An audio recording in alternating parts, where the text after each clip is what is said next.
এটা হচ্ছে যে আউটার ফিঙ্গার, মানে হচ্ছে যে আমরা যখন এই নাটগুলো টাইট দিব তখন এই ফিঙ্গারগুলো, এই ফিঙ্গারগুলো একটু দেখো, এই যে ফিঙ্গারগুলো এগুলো সব নিচে নেমে গেছে, যখন আমরা এটা টাইট দিব, এই নাটগুলো সব টাইট দিব, তখন এটা আবার উপরে উঠবে।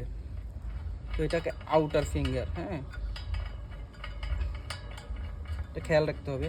তো আমাদের এই যে নাটগুলো সব খোলা হয়ে গেছে, আর কয়েকটা বাকি আছে।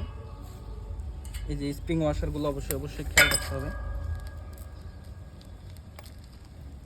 আমরা এখন দেখব খুলে এটা প্রবলেম কি আছে।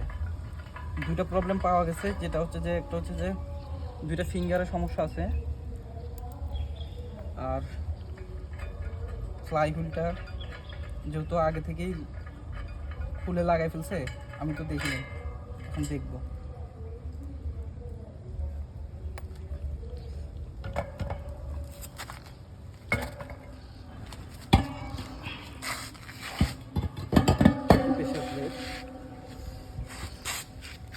এই যে প্রেসার প্লেট, এটা হচ্ছে প্রেসার প্লেট, এই কমপ্লিটটা প্রেসার প্লেট। এই যে খেয়ে এই যে দাগ হয়ে আছে, এই যে দুই সাইডে যে অনেকটুকু খাইছে, প্রায় 1 মিলিমিটার মতো। আর আমাদের এই যে ক্লাস প্লেট দুই ধরনের, একটা হচ্ছে যে কয়েল টাইপ আর একটা হচ্ছে ফিঙ্গার টাইপ। এটা হচ্ছে ফিঙ্গার টাইপ, এটা প্রেসার প্লেটটাও ফিঙ্গার টাইপের এবং ক্লাস প্লেটটাও ফিঙ্গার টাইপের। ক্লাস প্লেট দুই ধরনের, একটা হচ্ছে যে সিরামিক্স টাইপ যেটা ফিঙ্গার টাইপ, আর একটা হচ্ছে কয়েল টাইপ অ্যাসবেস্টস থাকে।